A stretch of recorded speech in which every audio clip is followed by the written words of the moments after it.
And our children now are also growing up to know that Osun State is a civil service state. There is no economic identity for this state.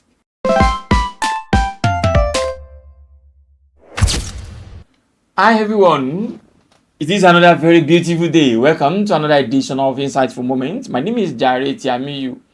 As we all know, it is time of politics. But how far after politics, what happened? After politics, we talk about governance, and governance must talk about development. And it has shown that young persons have been excluded in governance process, most especially women. Young women, even elderly women, have also been excluded from governance. But as we speak now, it is time of politics, politics, and politics. What exactly are the young persons bringing to the table? And how are they ensuring that there is inclusion of young people when governance starts? And Yoruba people will say, ojú tí ó bá ṣepin, ojú tí ó bá bá ní kalẹ̀ kì í fàárọ̀ ṣepin. And another one says, àtòkèrè lolójú jíjìn tí mẹ́kún sùn, which means that young person, we have to prepare now when the politicking is high, so that when the governance starts, they will not be excluded. And that is why today we'll be talking about something that is very important. It's a project, and it has to do with young people, young women, and young men outside there. And the project is called Osun Youth Development Charter. And this is a project that has to do with what the young people want in incoming administration in Osun State that will be starting by November 27 this year. What do they want from that administration? What do they want in terms of development, in terms of inclusion, in terms of accountability, in terms of responsiveness? These are some of the things that we'll be discussing in today's episode of the show. And I have here the team lead of Lead Africa and convener of Osun Youth Development Charter Project. I have Mr. Semiu Adabareja. Mr. Semiu, it's nice having you in our studio. Thank you very much. It's my pleasure to be here. So let me start from here. Tell us what exactly is the vision behind the Osun Youth Development Charter. What do you want to achieve with it? All right, thank you very much, and I'm glad to be here. I would like to make a simple correction. Our organization is called Seed Africa. Seed Africa, yes. Yes. So this particular project, Osun Youth Development Charter, is dubbed 2026 to 2030. Okay. Meaning that we are targeting the next 4 years. And a group of civil society organizations came together, believing that young people who are part of the vulnerable groups within the society, women are vulnerable, children are vulnerable, the elderly are vulnerable, but young people, who also constitutes a very large percentage of the population, are also vulnerable. And we see that there's a need for these young people to be given a broader voice. Yes, they have voices, but some of these voices are perhaps doing things in silos. So we believe that these CSOs, who are NGOs, they do things for young people within Osun State. And so we decided to come together to form a coalition of NGOs on youth development in Osun State. And through our interactions, we believe that we should give Osun youth a voice, a bigger voice, one vision on what needs to be done in the next 4 years. We believe that working together with every stakeholder and the NGOs involved would mean that we can demand for young people what are their priorities. But beyond the demands, after politics, because development has a lot of legs. Yes, people can do politicking, but it should not derail from governance, and it should also not derail from development. But what we have seen mostly is that even 4 years that we are supposed to have governance and development, sometimes all this period are filled with politics. And we believe that young people who constitute a very large percentage of the population are bearing the brunt. So now the vision is simple. If young people should speak from the corners of where they are across Osun State, the NGOs, the stakeholders, technical partners, we will collate some of these voices and make it in a single document. This document will now itemize these priorities, and it will come in order of importance as young people have stated uh, in a survey that we are actually doing.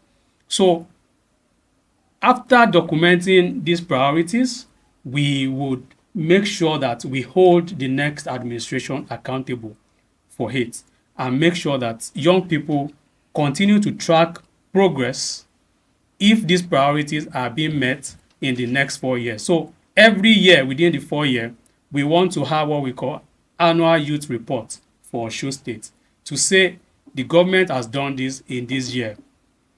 Next year, we'll also publish a report to say the government has also done this. This is what they've left undone. For the next 4 years, we will be able to track. And we plan to have a dashboard.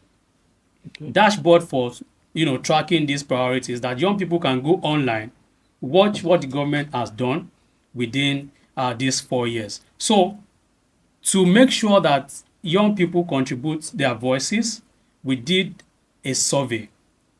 And the survey is still on, but it will be closed in a few days so that we can finish the analysis of what young people are putting as their priority. But as I'm speaking here today, the analysis that has been done in 8 critical areas through the survey shows that young people of Osun want quality jobs, not just jobs.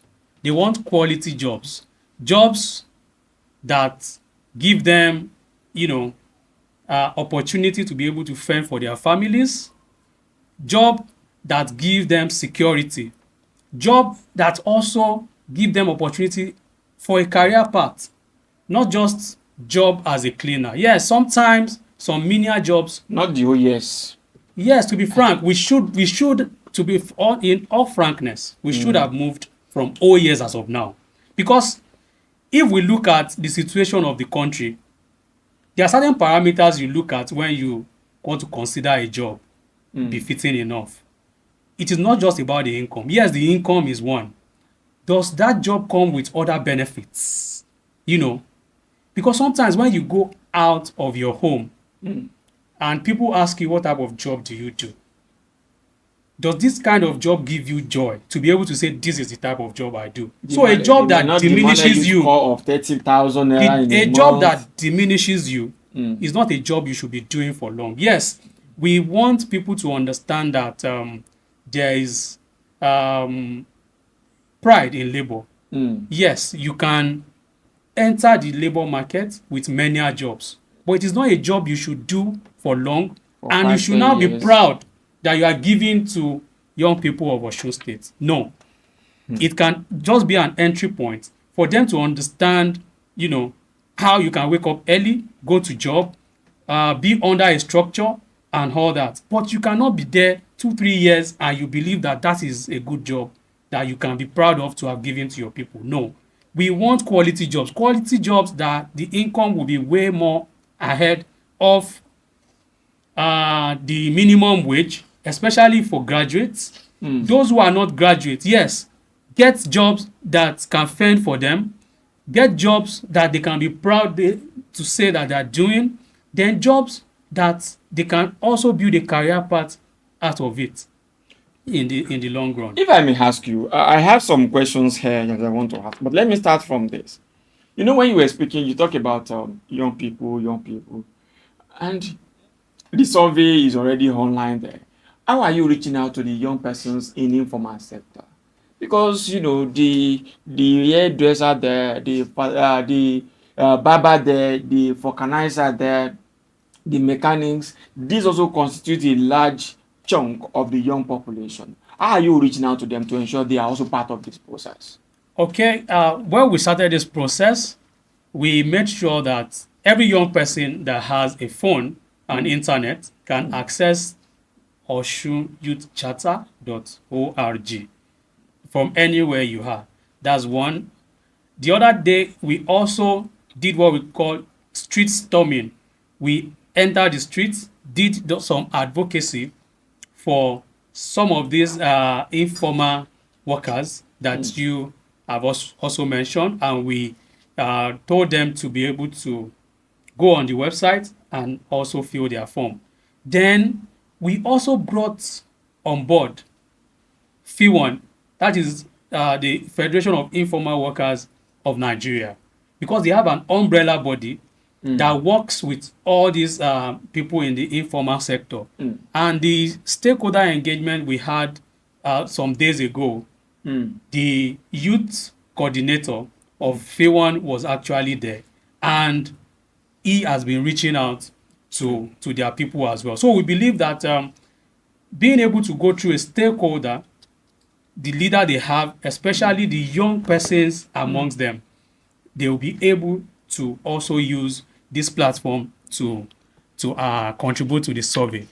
So we are using those three areas to reach out. I'm tempted to ask this question, and I want to start. Let me ask this first. And the question is that, you talk about young persons need jobs, they want employment, gainful employment, the one that can, support their well-being, their development, and their families. I would like to ask you, what sector do you think, Osun State of today, what sector do you think those jobs will come from? Because this is a state that has been dubbed civil service states. We grew up to know that, and our children now are also growing up to know that Osun State is a civil service state. There is no economic identity for this state. We can't say this is what we do. When you get to some states, we say, okay, they have petroleum. This state good mineral resources, mining. This one is an industrial hub, or this one that. I don't think we have that identity now. So where do you think those jobs will come from? Okay, thank you very much. If I were the governor of Osun, although on behalf of the coalition, I'm speaking on behalf of the coalition. We have about 10 organizations coming together as civil society. The stakeholder roundtable, we did about 50 other organizations also participated. And so I also have to be considerate, because I'm speaking on behalf of them. But I'm saying this, that if I were to be the governor of Osun, I would declare a state of emergency on jobs in Osun. Because if young people are very well engaged, they wouldn't go into all these vices that we have seen around. So Osun has relatively stable light. And we have seen that quite a number of us want to do well when it comes to ICT jobs. Look at those who are doing brilliantly well across Nigeria today in, technology. The owner of Ventures platform, guys who are doing, I remember the name of these guys now. They are doing very well in different areas of technology. You will see someone who is from Ife, from Osun State, graduated from Ife, but they will not want to stay in Osun because the enabling environment. And what is the enabling environment? Yes, I know that there's an ICT policy that the government did, but again, beyond policy, there must be actions. Action backed up by, some basic infrastructures. Today, we do not have a major technology hub, being backed by the government. Go to neighboring Kwara, go to Oyo State, go to Lagos. Yes, we already know that at least they are the leading. Go to Ekiti State. The government created, at least let's have a central technology hub that can be a feeder, in terms of training, in terms of different aspects of skills and mentorship for youth. So I'll declare such emergency to be able to say we want to have a central place in Osogbo, and we also want to have in our senatorial district, if we cannot have in zones. Let's have about 4. These places will be doing massive training, 3 months, Massively. 6 months. I met a guy, he's from Osun State, and he's doing very well. I still saw him online yesterday, giving a particular training, even I think to journalists. The owner of Chat V. Okay, Chat V. Yes. This guy said he got a training in Lagos, and that was the foundation of his journey into tech. This guy travels out of the country because of tech. He feeds his family because of tech. He has a company, paying other staff because of tech. He is doing training for other young people because he had a singular opportunity. He will have built on it, you know, In Osun State, anyway. yeah. He will have built on it. But the guy is from Osun State, but he had the opportunity in Lagos because there is no such opportunity for us here. We can begin to now have strategic trainings in areas of our comparative advantage. So, ICT jobs in different areas. And ICT jobs can be health tech, agri-tech, edu-tech, health tech, civic tech, in different areas like that. Let us look at sectors that our young people can critically compete. Oh, The fintech industry now, is a lot of billion-dollar sector, yes. and we have seen people doing very well in In that that field. sector. We can also build our young people to be creators in the fintech industry. So that is one aspect of tech. Agribusiness. I've always heard that we have farm settlements where people are supposed to be trained and what have you. But we have not seen a government in the last couple of years, I'm not talking about this current government alone, doing critically well in making sure that young people harness the potentials we have as an agrarian state. Let me use that word. Because if most of our settlements, our society, our towns and cities are dubbed as agrarian, then Osun also have a lot of potential in agriculture. So not just the civil service. I think I agree with that because I had the opportunity of being in Edo State, and I can tell you that the biggest oil palm company in Africa is in Edo State, and that is Presco. If you get to Osumo, you will see what we call the Banga oil, and that one is a product of the Okomu oil.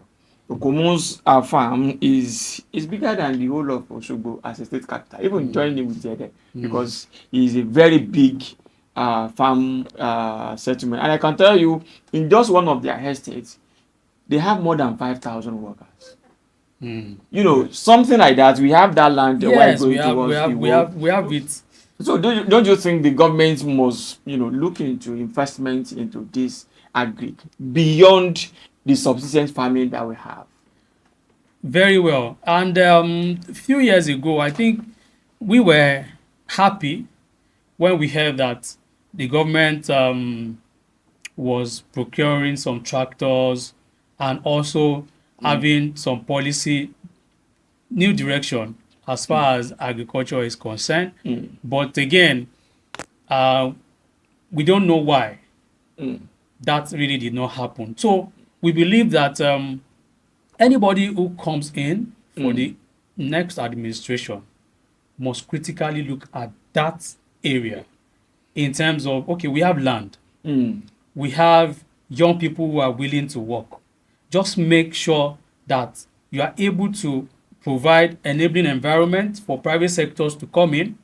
Also, government must be a critical partner in making sure that the land is available, road to such farm is provided.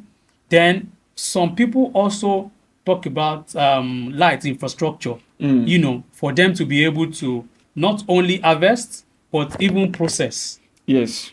And if all those things are done here, then we become a viable market that can tap into the market in Oyo State, tap into the one in Lagos State, Ogun State, neighboring places, and even export outside the country.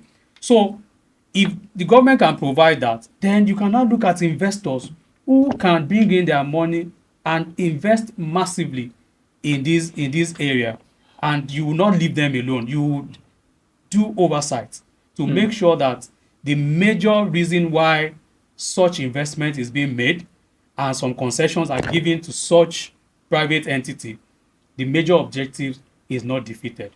Okay, thank you so much. I would like to ask you this now. How do you want to get these documents to the government? Because politics is very thick in Osun State. How are you sure that even if you give this to them, they will adopt it? What are your strategy, or do you want to keep it under the wrap? Okay, we are not keeping it under the wraps. Okay. We, like I said, we have about 10 NGOs working on this document together. And if you permit me to mention, Seed Africa is involved. Oroki Innovation Hub is another entity. Kimpark Development Initiative, Insights Initiative. Your organization is also one of us. We have VAS is also one of us. We have One House Initiative, Broad Focus for Community Development. We have Refuge of Life. We also have Metros Technology and Forum of Digital Innovators. So some of these organizations, we believe that with the tentacles we have and the network, you can't just wish them away. That is number one. The second thing is that after completing the document, which is almost ready, we just want to give more young people the opportunity to be able to take the survey.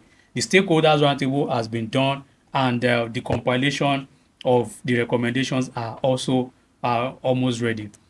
So we believe that we are going to have a press conference this new week to be able to push out the highlights of all these recommendations and what young people picked as their priority.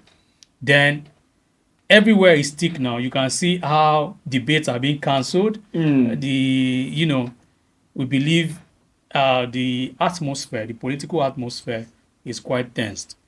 So after elections, there will be a direction. Yes, there will be the person who emerges will now be engaged to now say, okay, the priorities that we put forward before elections, this and this and these are our recommendations, because we are not there to attack government. We are not there to be their enemy, but we are just saying that we are partners in progress. We work for young people. These are the recommendations of young people. Don't just pick things from your head, that some people will just write for you, or maybe you just think. These are the things that people have said, and we are putting these things forward to you to say, please, kindly consider these priorities in your administration. And we want to marry whatever program you are doing with the priorities of these young people. And we are also going to track if you are able to do what these young people have demanded for. Okay, I wanted to ask you, is inclusion part of this? Like having young persons in government, is it part of what young people are demanding? Yes, definitely. And during this survey, we have seen that about 8 critical areas, emerged, and we made it the core pillars of the survey that we put out there. Although young people are not limited to these 8 areas, they can still add any other area that are not in these core areas. But again, the first major core area, like I said, is jobs and employment. We have also seen that young people, even beyond jobs, they are seeing the emergence of digital economy as a critical core pillar of, driving empowerment. Because you can engage young people, you can empower them, you can educate them, you can, enlighten them. So they've also seen the digital economy as another core pillar of their demand. We have also seen peace and security, because even if people have jobs and they are not secured, they are not able Maybe the to experience of do Ifan very well. Ilogo, Then where education is critical. Functional education that picks what are the things that we need to be doing as a community, you know, and health, agribusiness, then green economy and inclusive governance, like why we I have ask talked about about. that is that also Inclusive state of governance, today, inclusive governance also is state of critical. today, we have a number of young persons serving as SA, SSA, and special And assistants, even honorable and even members. honorable members. The House of Assembly is populated by young people, but we interview a lot of persons, whether on the road, whether on the seats, and the result has shown that let me say the consensus of the people has been that the impact of these young people have not been felt in government. There are some young people that we even see on the road are just appointees without offices. So, how do you think we can go beyond portfolios to functional persons, as in offices for young people, where they can contribute meaningfully to the government policies and projects? Okay, thank you very much. We also believe that, in a way, this particular project Mm. will, to a large extent, address these issues Mm. because the project is not one-off, like we have said, and we Mm. are going to be tracking. And aside the annual report, we'll be doing quarterly engagement, then mid-year engagement, and periodic engagement. Be- because these young people that will be in government are also critical stakeholders. So, Mm. and these civil society organizations, we are saying that, okay, we don't want to leave you alone. We are your brothers. We are your sisters. We want to engage with you.